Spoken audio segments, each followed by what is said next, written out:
Behind the Frenzy, sponsored by the My Auto Group. Hey, welcome everyone to the Behind the Frenzy podcast. I'm Dean Holsworth, along with my good friend Andy McDonald. Playoff time. Yep. Drive to Ford Field. Best time of the year, in my opinion. I don't know. It is. It's going to be a really spooky Friday. Yeah, for sure. You know, probably lots of maybe trick plays. You think every student section will do like the same? So bad. I understood the joke. I just wanted to skip over that for you. Do you think that they'll do like every student section will just do costumes and they'll all look the exact 100%. Why would same? you not? It's Halloween. I mean, I guess you have to, right? Then they get to dress up and then they go to the parties afterwards. They don't even have to go home and change. Yeah, for sure. That'd be good. I mean, we could do a Halloween costume contest here. Yeah, it should be a spooktacular night. They probably wouldn't let us into the game, but yeah, that's either way we could think about it. That's for sure. Man, I could roll puns all day long here. So good. I mean, a Halloween one. Oh my gosh, great. Yeah. All right, we just hope some teams don't see a black cat. You gotta stop with this. I can't right now. Yeah, no, that's Okay. All right, Andy. So hey, let's check in on some of these games that we have. Some very intriguing matchups, in my opinion. We'll kind of start with Division I here, and we'll go through some of the ones that we really think should be good games. Unfortunately, you see a lot of blowouts, but you also see some upsets. Yeah, for sure. In these playoffs. I mean, that's the way it goes. I mean, this first week you usually have some pretty heavy favorites, and I'd say more than any other level of football, high school football probably is the one where if you were on the favorite, that would be the team that would win. Yeah. So that does go that way a lot. But yeah, you never know. I mean, there's some great games in week one. Kennewill Hills and Coopersville is probably the main one that I've been looking at, just because Kennewill was hosting that first playoff game. And what'd you say? Since I think it's the 80s, right? Well, they haven't won a playoff game since 1982. Yep. And so obviously, we can kind of start with that one. Which means they haven't had a home, because I can tell you they have not had a home playoff game. That makes sense. Since that long. They just haven't won anything since then. So yeah, no, it's. You talked to Don Fellows this week. Mm-hmm. What was the thought process with him, the mindset? I like it. I mean, he was very honest about the fact that they remember last year they got knocked out by Coopersville a year ago, and that means a lot to them to go out there and be able to have this game be at their building this year, because last year they felt like they struggled going on the road and kind of having to deal with the crowd over there and everything. And he straight up said it. These two schools don't like each other. It's a big deal, and it really is cool, because it feels like it could be one of those cross town rivalries where it's like these schools could really not like each other a lot. And it never really has been able to live up to that kind of hype, just because Kennewill and Coopersville both haven't had the best teams growing up. But the fact they're both able to meet in the playoffs and have this kind of game now is cool. Obviously, Coopersville is on one of their more down years, so I would expect Kennewill to win this game. I was going to say the same thing. But you never know. This is one of those ones where I can maybe see an upset, just because of the fact that Coopersville did play them tough for a good amount of that game when they played them in the regular season. 34-31.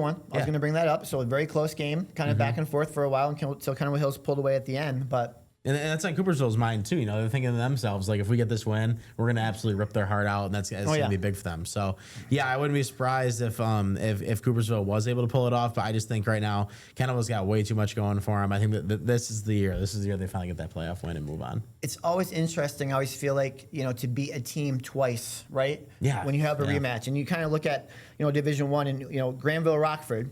Last year we had Rockford winning that game. Yeah, obviously for sure. You have a Tank Terryless Granville team this year, but you had Rockford making a deep run last year, and what's Granville do? They go out and beat them in the first game last year. So now the rematch is here. I don't think, obviously, with Tank Terry it out, sucks so much without. I mean, think about how their season was going. Before that, it was so 4-5, and obviously.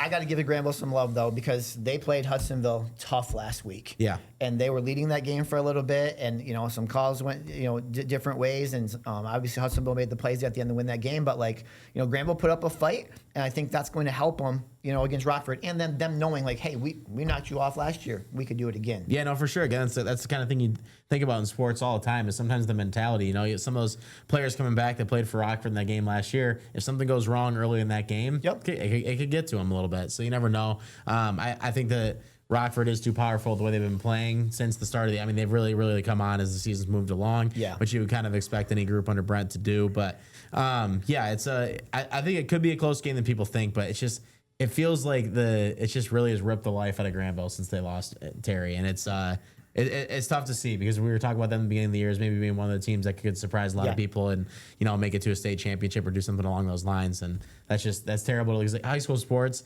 you have that one guy sometimes. It really is just that special, and people talk about him forever. And that he was that kind of athlete, and it sucks that he had to go down that way. Yeah, that was tough. We see Jensen's back in the playoffs for the first time in a few years, taking out Hudsonville. I do think Hudsonville bounces back and has a really good performance against this Jensen team. They beat him pretty handily the first time. Yeah, it's hard to imagine it going any other way. I think Jensen, they had some of the hype going for him early, but they're still looking for a chance to prove it. You never know. Maybe they could do something late. I think they have the right coaching staff over there. I liked the vibe when I went to a practice this year, and I think they have a lot of good things going for them. They could get better in the future as they get more time to grow, and he has more time to work with some of those kids. But it's hard to imagine. I mean, Hudsonville. I think Hudsonville wins in a blowout just because they've been so 100%. good this year. I can't really see this being the problem for them. They had some close playoff games last year too, and I think that'll benefit them going down the stretch this year. But I think out of all the teams that we have, Hudsonville has to be one of the teams you think of, maybe with Unity, to make a run to go to the state finals. But obviously their division's tough, so it'll be tough. So you want to see them probably take care of business and make this one easier, so they have a little bit left when it gets to that point at the end. Yeah, one more last game I want to talk about in Division One. Don't know much about Grand Ledge. My apologies on that, but they go to East Kentwood. Obviously, East Kentwood gets a home team. Both teams 7-2. So Grand Ledge is pretty good. So that should be a really good matchup. Yeah, I went to this practice too. I talked to Tyrone this week, and he said that it's not gonna be a joke for Grand Ledge Grand Ledge. Like he knows how good they are and how good they can be. Yeah. I think this is probably the closest matchup this week in the playoffs. I think. Yes. I think that East Kentwood is one of those teams that they just had a couple of tough losses. When you look at the Rockford and Hudsonville losses this year, both were super close. Yeah. Obviously, they should have beat Hudsonville. I mean, they really should have. It was a Hail Mary at the end of the game. Like Hudsonville's had two of these miracle finishes. You're exactly right. They are Hudsonville's a beatable team, and East Kentwood's one of the teams that should have beat them. Yeah. It just was a crazy last play that knocked him off. Credit to Hudsonville. Got to give it to them. But yeah, I still feel like this team has so much talent and so much potential, and it wouldn't shock me if they made a run in the playoffs. I love the group that they have over there and how hard they all play. I mean, it feels like that school has really started to pick up momentum with their crowd and their fan base. Like they're going to every game and filling that stadium out, and I think it's going to be awesome for them to have a home game. I think it's their first home playoff game since 2018. So so it'll be awesome to see them having that place full again. Yeah.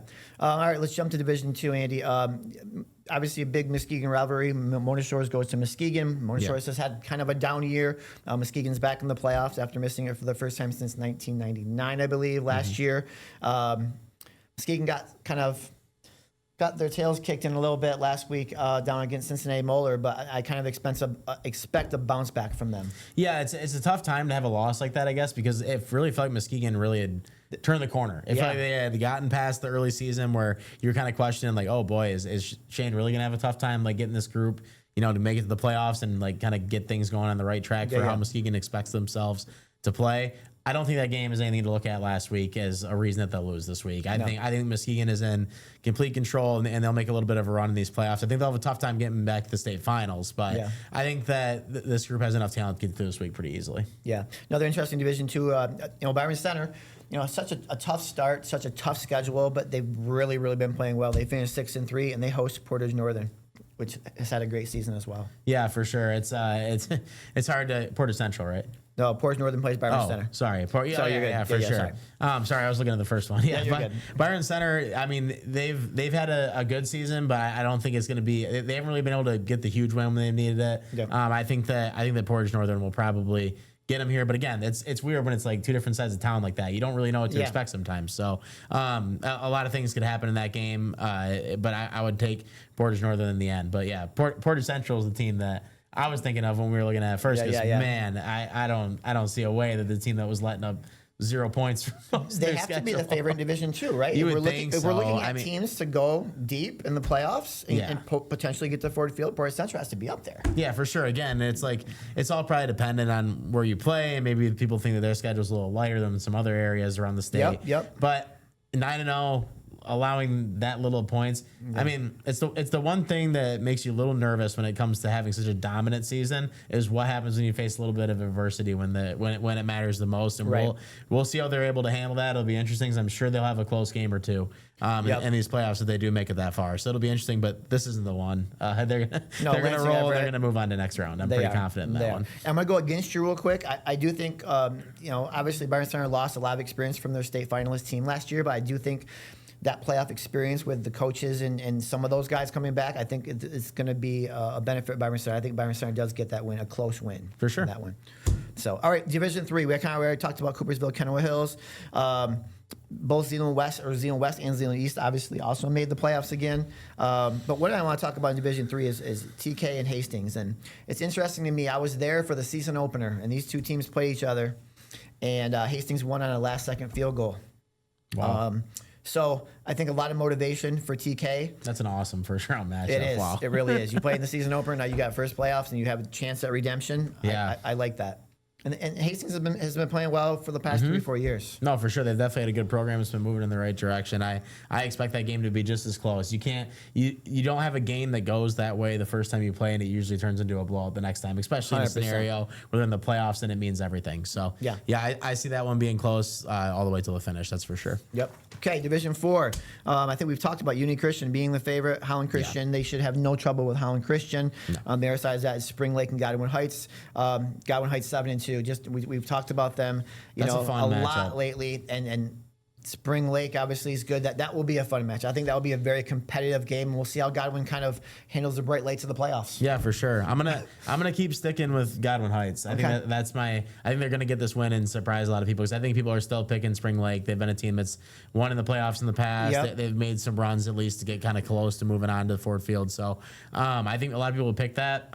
I'm still, that performance I saw at Fruitport is still just sticking with me. I loved what I saw out of Godwin Heights. To be fair to Spring Lake, I haven't seen them play this year, so I don't really know a lot about them. But I know what their program is about, and I know that they usually have winning seasons and are usually pretty competitive. Yep. So it's going to be a tough task for Godwin Heights, but I'm gonna roll with them right now. What I saw was I think those kind of games are what make you ready for these moments, and kind of like might be a little bit of jitters to start the game, but I feel like after it gets going, Godwin, those players, they got composure. I think they'll be able to do it.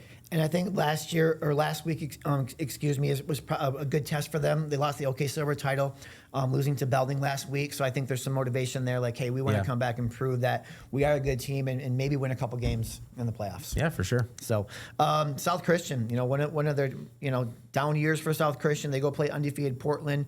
We know that South Christian has a lot of postseason magic. Knocked off Union Christian last year. I don't know if they can get done against Portland, but Danny Brown always has his teams ready for the postseason, so I'm not gonna bet against him. You see 9-0 on the record, and it kind of is like, but I mean, they played Catholic Central last week, right? And I mean, they made it a game for most of it, so it wouldn't surprise me if they were able to do something like that. But anytime you see 9-0 on the record, it's hard to imagine that they would lose in the first round. But if anybody would do it, if there's any 4 and 5 team I was going to probably pick to win, I think it would have to be South Christian based off their past. But it happened last year, remember? Exactly. Northview. That's what I'm saying. Northview, 9-0. Yeah, and that's why the history just makes you feel like that this is the reason that they could do it. I mean, there's really no other reason. It's not like it feels like South Christian kind of this weird year, but obviously they had some great athletes last year in that team. It just didn't really go their way in the regular season. I don't know. I don't know if this team's the same one, but again, feels like they could win that game. That's for sure. Got that pedigree, obviously, just because of everything that they've done in the postseason. Yep. Grandpa's Christian's back in the playoffs. Had a pretty nice year, 5-4. Bell Creek's Harper Creek is really good. Yeah. So I don't know if Grandpa's Christian can get past them, but anything can happen. Yeah, for sure. Harper Creek they've done well against the schools they've played from our area so far too. So last couple games we're going to talk about. We go to Division 5. I think Catholic Central is. I think they're the favorite in Division 5. Like we talked about their defense last week, and find a way, and their offense is really kind of starting to do some things. Through the air and on the ground. So, I like this Catholic Central team to kind of make a run. Kellogg'sville, obviously, great season for them. Haven't had a season like this in a while, but I think they're going to find the going tough against Catholic Central. Yeah, Catholic Central's not losing this week. Todd Colster isn't going to lose the first round of the playoffs. I just don't see it happening, man. They're so consistent every year. There was reasons to maybe have a little bit of doubt this year with the fact that they weren't scoring a lot of points on offense, and it just didn't seem like after they kind of had the year they had last year, it kind of felt like maybe like, oh boy, like are things not the same over there? Yeah, they canceled all that doubt out with the way they played the last 2 weeks and outscoring their opponents the way they did. So I can't imagine Catholic Catholic Central is going to have a tough time here in week 1. Have you seen Muskegon Oak Ridge yet? I have not covered them Okay, yet well, this they year, play no. West Catholic, all right, and obviously if West Catholic Central wins, sets up a district final. Yeah, and that's going to be you know awesome. what's coming. Everybody wants it. There's no way that can't be the next week game after what happened last year and how it went down at the Last end. couple of years. It's a great rivalry every time those two schools get together. The game's always great in the field. There's so much passion behind it. It's what everybody's rooting for. That's for sure. Nothing against Muskegon Oak Ridge. I mean, if they make it, credit to them, and that would be awesome for them because that'd be a huge win. But I like what I've seen from West Catholic the past. I've covered a lot of their games past 4 or 5 weeks. They've really started that Northview game. That's so far in the rearview mirror early in the season. They probably should have went undefeated this year. And the fact that That's the only game they won. They won 8 in a row, right? Exactly. Yes, they've been doing just fine, and I like the way their quarterback's playing right now. I'm forgetting his name, but he's looked better and better every single week, and I think that they can do it. So. Good. All right, well, hey, we're looking forward to a great round of pre-districts, and then obviously next week we'll be back here to talk about the district finals as we move one step closer to Ford Field. So thanks for joining us. Talk to you soon.